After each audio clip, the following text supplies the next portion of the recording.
Я хотела бы представить вам следующую презентацию, как интегрируются вопросы изменения климата, зеленых навыков и устойчивого развития в программу естественно-научной образовательной области на примере предмета естествознания 5 класс.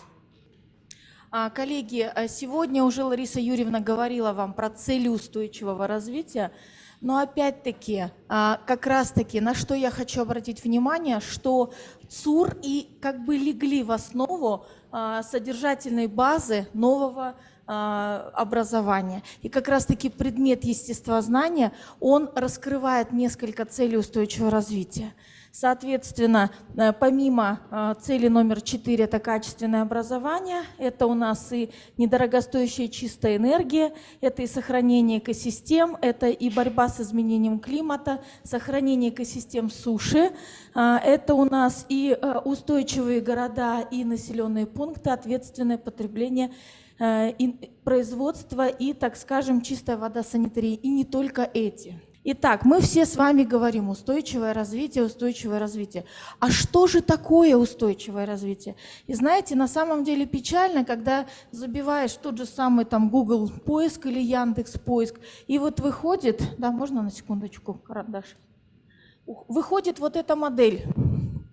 А по этой модели следует, что это где-то там, да, на границе между экономики, экологией и социума. На самом деле модель устойчивого развития выглядит следующим образом. У нас есть база. Что такое база? Это как фундамент нашего дома. И вот эта база, она и составляет естественные экосистемы. Что такое естественная экосистема? Это природные экосистемы, которые не тронуты человеком. Это у нас леса, болота, это у нас луга и так далее и тому подобное, горы. Так вот, как раз-таки это и есть база, на основе которой мы с вами живем и за счет которой мы с вами живем. Обратите внимание, здесь представлена модель в виде вот таких вот кубиков. И смотрите, что происходит. Какие-то кубики просто начинают выпадать. Это о чем говорит? О том, что какие-то организмы исчезают из нашей с вами базы. Вот представьте себе, что вот вы построили дом, и из фундамента несколько кирпичей или там каких-то других блоков просто вот-напросто там выпали и потеряны. К чему это может привести? Что просто рухнет вообще все сооружение. Так вот, по, так скажем, примером устойчивости, естественные экосистемы должны занимать на нашей планете не менее 60%. К сожалению, сейчас эта цифра приближается к 30%. То есть мы фактически исчерпываем экосистемы суши, которые являются базовыми того, что мы вообще с вами существуем на этой планете, а мы существуем за счет именно естественных экосистем. Далее на вот эту систему, на эту базу надстраивается следующая система, которую мы называем сельскохозяйственные системы. Их должно быть не более 30% от экосистем суши. И только уже, которые вот сейчас нам обеспечивают, да, продукты животноводства, там, сельского хозяйства. И только когда удовлетворены вот эти базовые потребности, возникает вот как раз-таки наш социум. Вот обратите внимание, что мы представили социум, да, в виде как бы культурных каких-то ячеек, и вот такая вот серая зона – это наша экономика. То есть все знают, что это такое, но никто ее никогда не видел. Никто ее никогда не щупал. И, соответственно, так скажем, вот это и есть базовая модель устойчивого развития, что вот это и есть то, да, ради чего и из-за чего мы с вами живем. И вот эту модель как раз и должны донести нашим учителям, мы должны донести до наших детей, что не экономика правит миром, да, а что мы живем только за счет естественных экосистем. Иначе, ну, как говорится, деньги есть нельзя. Нет, можно попробовать, да, но результаты будут, наверное, не очень. Что же такое устойчивое развитие? Устойчивое развитие – это модель социально-экономического развития, при которой достигается удовлетворение потребностей нынешнего поколения, но без ущерба будущим поколениям. чтобы оставить будущим поколениям столько же ресурсов, сколько мы получили, так скажем, сами. Вот это очень важным является. А мы сейчас живем, к сожалению, за счет ресурсов будущих поколений. То же самое касается и, так скажем, и социальных там каких-то явлений. То есть мы сейчас берем кредиты, которые будут отдавать наши дети. Но это правда. Так вот, это неправильная модель. Можно дальше? Соответственно, вводится также понятие зеленой экономики. Что такое зеленая экономика? Это модель экономического развития, предполагающая ответственное отношение человека к ресурсам Земли. Ресурсы Земли не должны истощаться, потому что это и есть базовая основа нашего существования. Иначе просто-напросто, так скажем, мы не выживем. Это на самом деле правда. Можно дальше?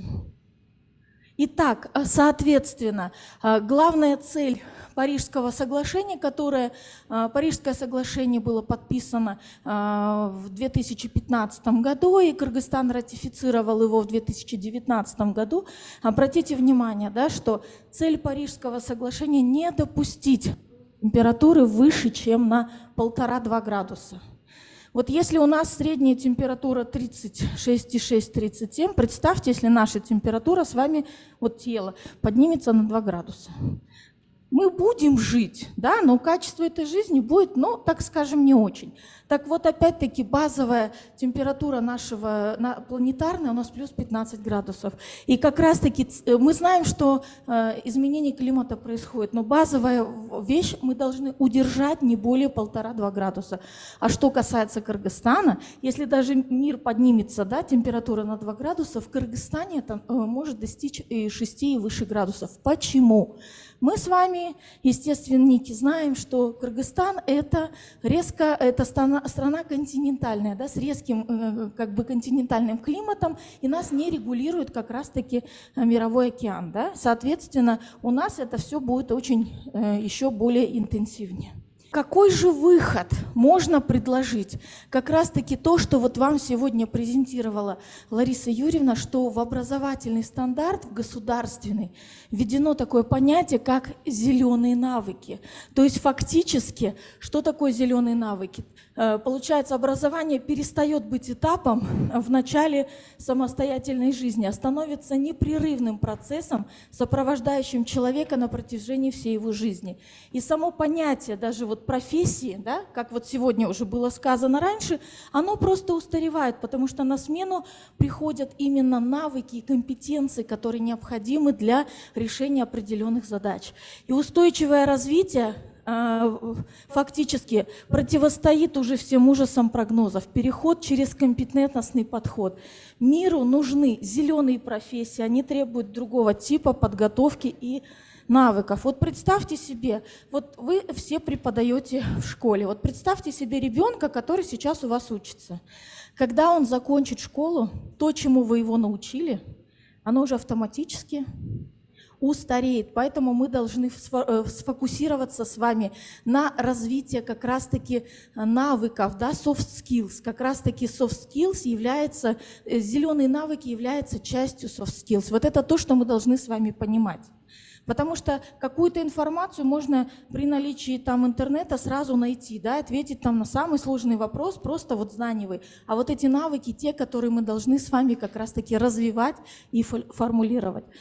Существует несколько подходов к пониманию зеленых навыков. Это первый подход. Это часть глобальных навыков, общие экологические навыки, которые совпадают с ключевыми компетенциями и являются мягкими, и являются их частью. Это вот как раз-таки soft skills, о чем я вам сегодня говорила. И второй подход – прикладные зеленые навыки, связанные с зелеными профессиями и с безопасными экологическими процессами, которые аналогичны во всех секторах.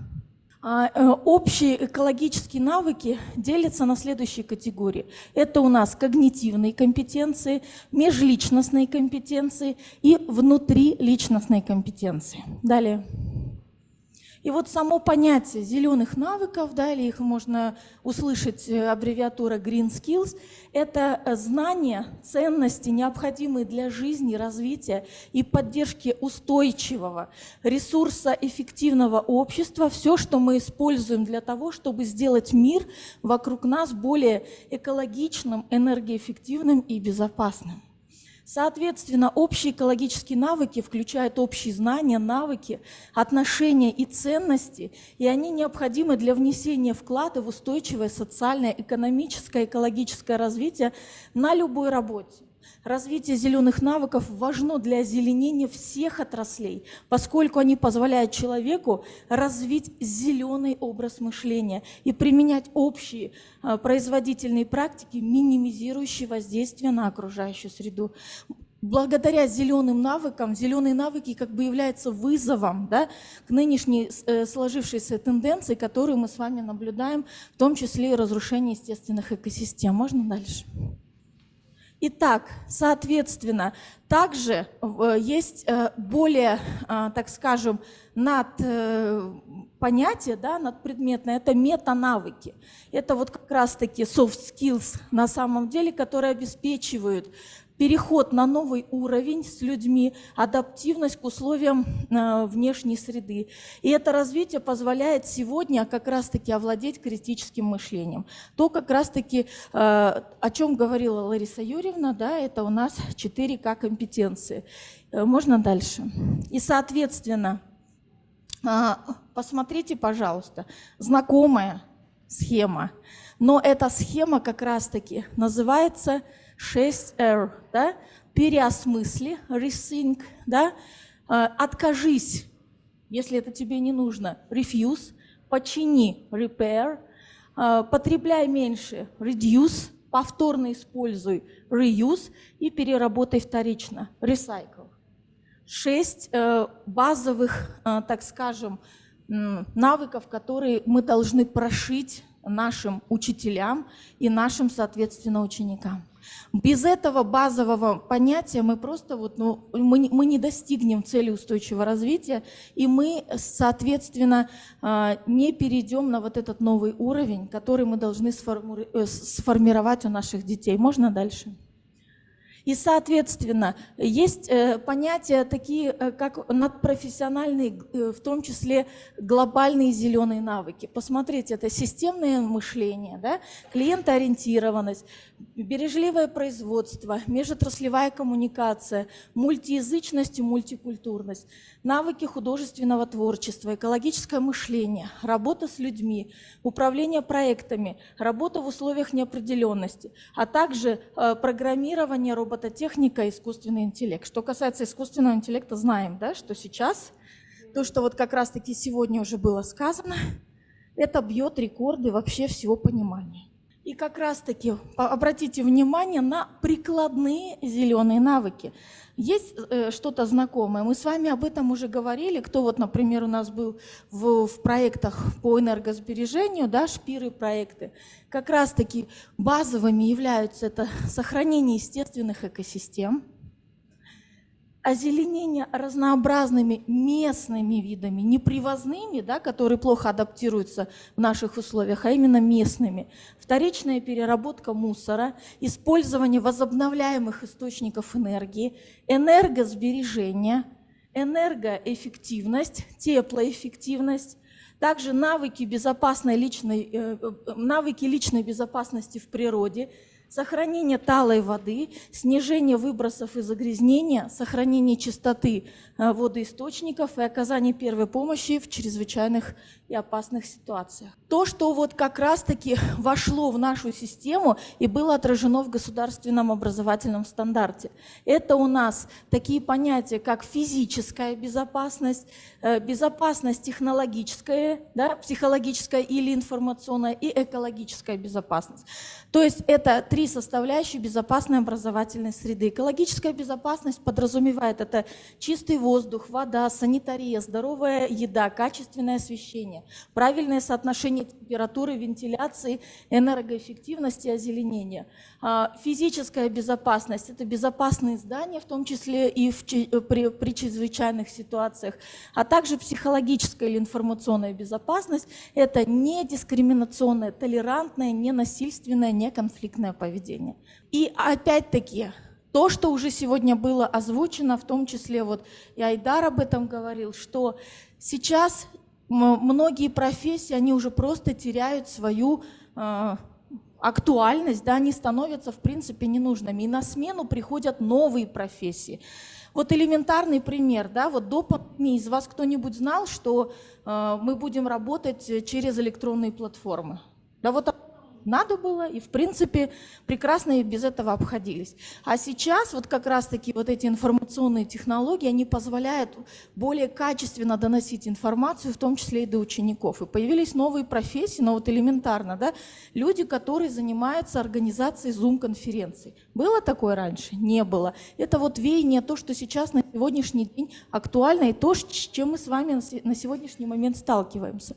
Вот, например, какие могут быть новые профессии в аспектах безопасности? Это вот проектировщик личной безопасности, да? Например, менеджер непрерывности бизнеса, дистанционный координатор безопасности, аудитор комплексной безопасности в промышленности. Абсолютно новые для нас, так скажем, базовые вещи, которые должны быть. А для того, чтобы они достигли этих профессий, мы должны дать ту основу, как раз-таки soft skills, зеленые навыки, которые позволят им в будущем адаптироваться и, соответственно, уже развиваться в новом поприще. И посмотрите, пожалуйста, получается, что у нас зеленые навыки также были прописаны в предметном стандарте «Я и мир» с 1 по 4 класс, который сейчас уже внедрен в наших школах.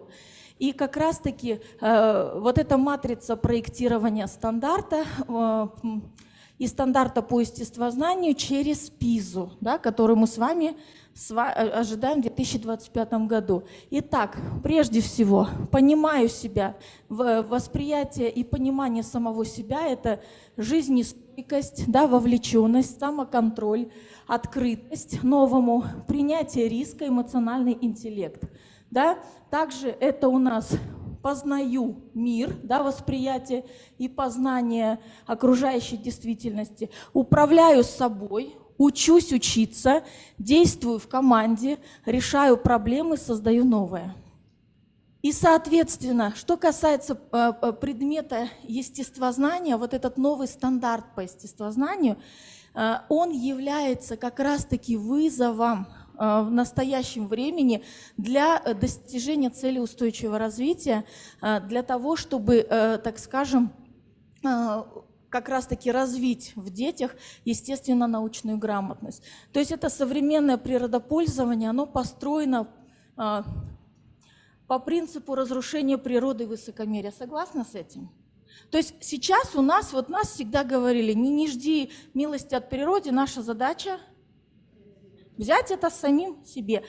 Извините, но так не получается. То есть если мы нарушаем эти базовые принципы, просто мы не выживаем.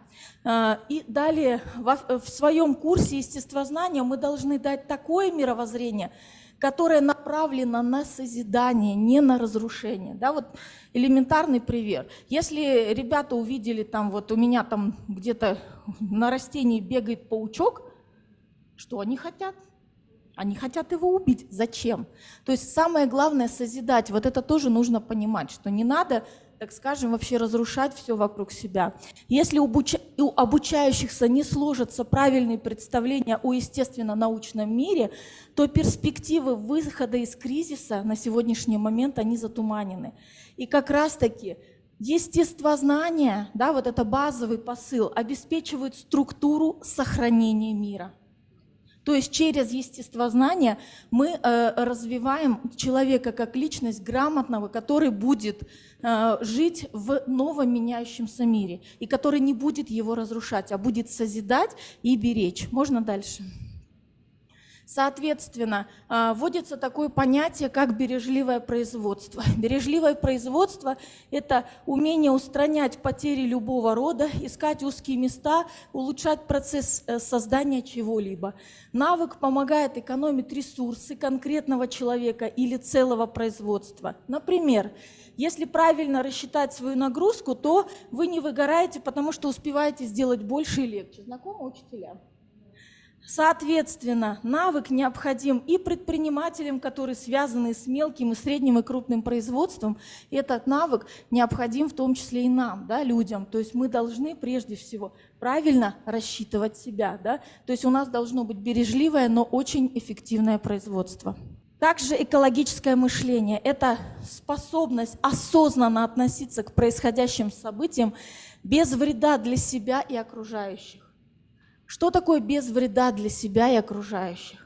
То есть тот же самый ребенок, когда он достигает 18 лет, если он там употребляет энергетические напитки, если он там использует, так скажем, там телефон 10 часов в сутки, у него нарушается зрение. То есть вот даже вот эти примеры можно привести. И, соответственно, экологическое мышление предполагает ответственность за свои действия и позитивное отношение к миру.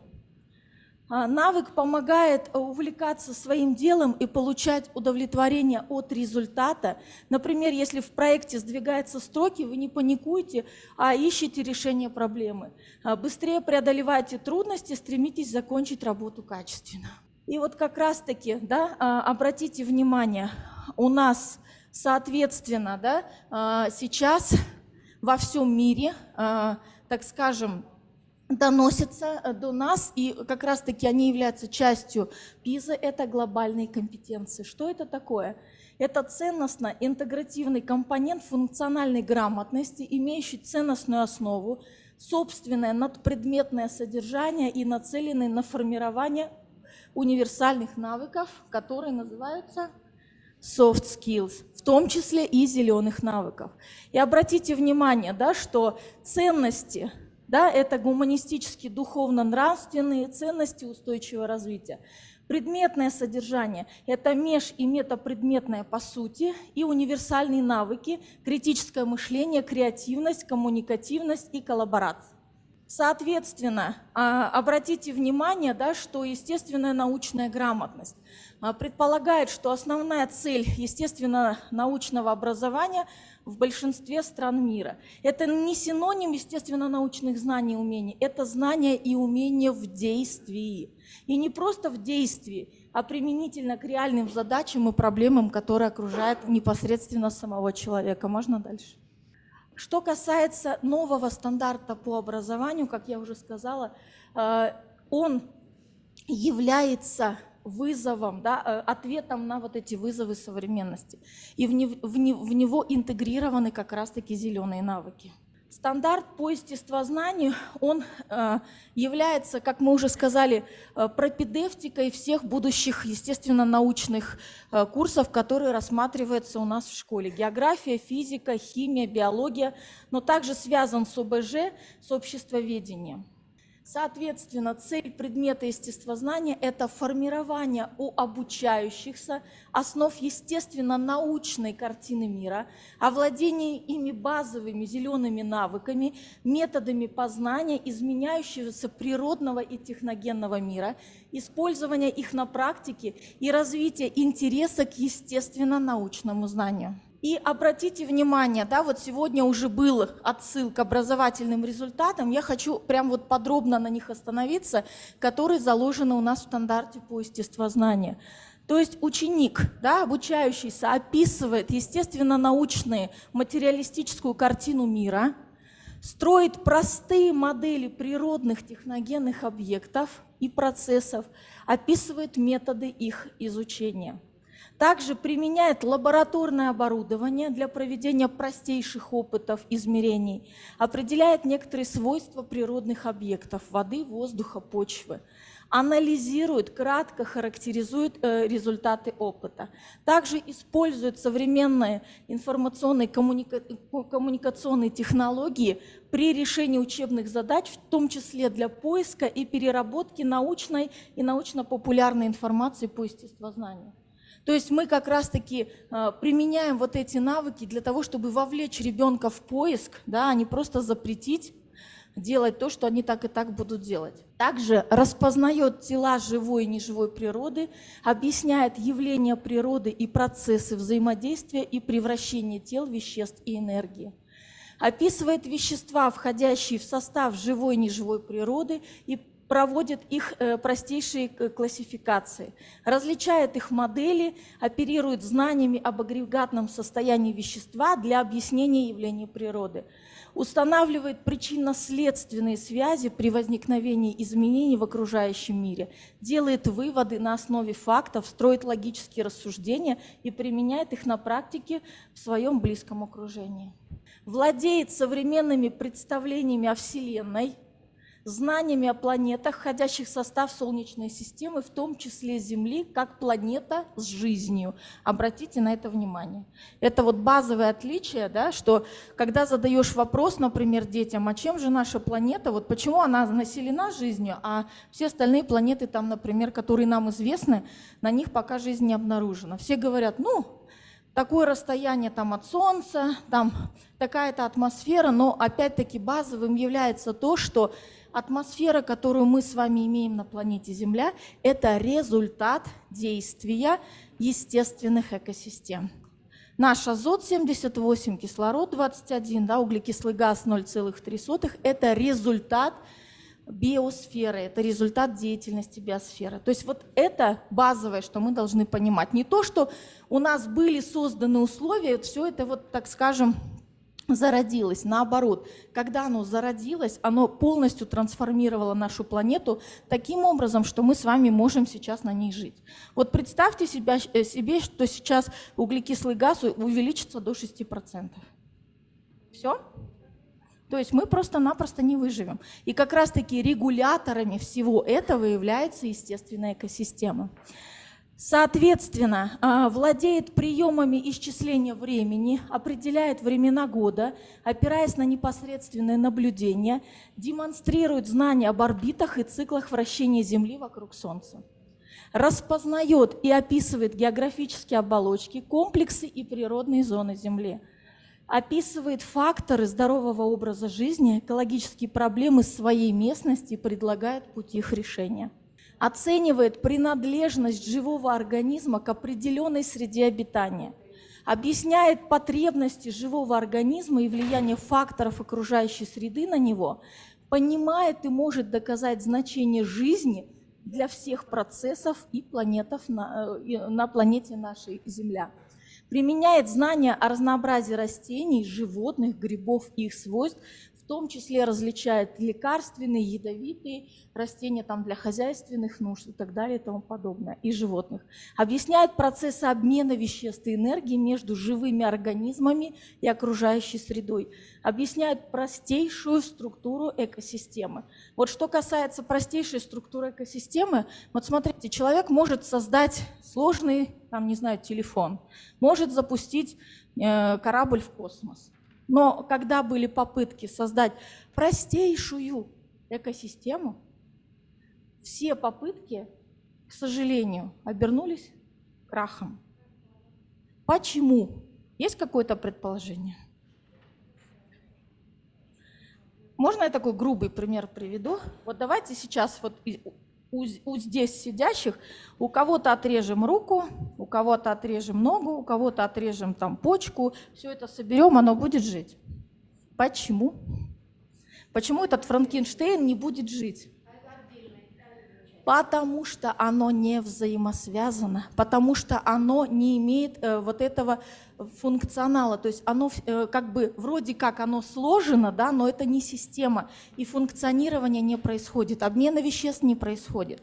Соответственно, вот мы должны с вами четко понимать. Просто люди, многие думают, что да что там вот эта экосистема, да посажу я там вот этих, не знаю, лес. Лес посадить невозможно. Вот плантацию посадить можно, лес посадить нельзя. Лес – это живой организм. А все, что сажает человек, оно так или иначе без человека погибает.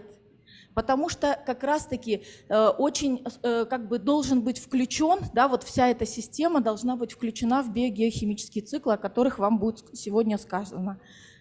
Соответственно, мы четко должны понимать, что экосистему пока человек воссоздать не может. А если мы не можем это воссоздать, мы должны это сохранять, да, и, по крайней мере, пытаться хотя бы, так скажем, восполнить теми видами, которые, например, в этой экосистеме обитают, чтобы они могли стать частью этой экосистемы. Можно дальше? И также определяет потребности человека, реализуемые за счет использования окружающей среды, дает оценку влиянию загрязнений окружающей среды на здоровье человека, оперирует географическими понятиями и объясняет, анализирует возникновение стихийных явлений, соблюдает правила безопасного поведения во время рисков чрезвычайных ситуаций, понимает необходимость проведения природоохранных мероприятий для достижения целей устойчивого развития, владеет зелеными навыками, навыками здорового и безопасного образа жизни, экологически ответственного поведения. И для того, чтобы сформировать вот эти образовательные результаты, во-первых, учитель, преподаватель, он должен это все знать, да, для того, чтобы еще, то есть мало того, что он должен научить этому, он должен обладать настолько широким кругозором, для того, чтобы он мог сформировать вот эти, так скажем, образовательные результаты, которые есть у нас в базовом, получается, предметном стандарте. И вот эти образовательные результаты как раз-таки, они будут сформированы через содержательные линии. Это первое – система миропознания, методы и формы научного познания, естественно, научная картина мира. Физические системы – тело, вещество, энергия, взаимодействие, превращение. Космические системы – Вселенная, Солнечная система, планета Земля. Появляются, вот этого вообще у нас не было, да, то есть фактически естествознание на вот это не было вообще даже нацелено, старые вот подходы к изучению естествознания. Это живые экосистемы, да? Это организмы, среда, экосистемы. А также появляются техно- и антропосистемы. Это у нас технология, природные ресурсы, здоровье человека и безопасность жизни. То есть вот эти базовые содержательные линии, которые пронесены через все, естественно, научное образование. И вот то, что сегодня было сказано, что это не только касается 5 класса, да? Это касается всей вот этой линейки, естественно, научных предметов, которые преподаются в школе. И как раз-таки рассмотрение объектов познания внутри курса направлено, да, через мезомир, да, к макромиру. То есть они должны различать, они должны видеть это своими собственными глазами. И фактически через микромир. То есть вот это то, что фактически ребенок должен уметь, и у него должна быть возможность как раз-таки, не просто книжку прочитал, да, у него должна быть возможность наблюдать, измерять и ставить опыты. Да? То есть это вот очень базовые вещи, которых мы с вами должны понимать. Соответственно, да, ребенок должен быть ориентирован на то, что он, да, благодаря, вот он сделал какой-то опыт, у него что-то получилось. И вот когда он объясняет, да, вот у него на самом деле приходит вот это осознание, а к чему это было сделано, для чего и как это я могу применить в дальнейшем. То есть меняется сама, так скажем, концепция преподавания. Не просто тексты, которые они в принципе, ну как вот просто прочитал и воспроизвел. Это самый вот низкий уровень, да, мы с вами об этом знаем. Но как раз-таки у ребенка, у любого ребенка есть любознательность. Так вот мы эту любознательность должны развить. Он должен дальше хотеть изучать мир, да, а не просто отбивать желание, чтобы он потом просто ненавидел все естественно-научные предметы.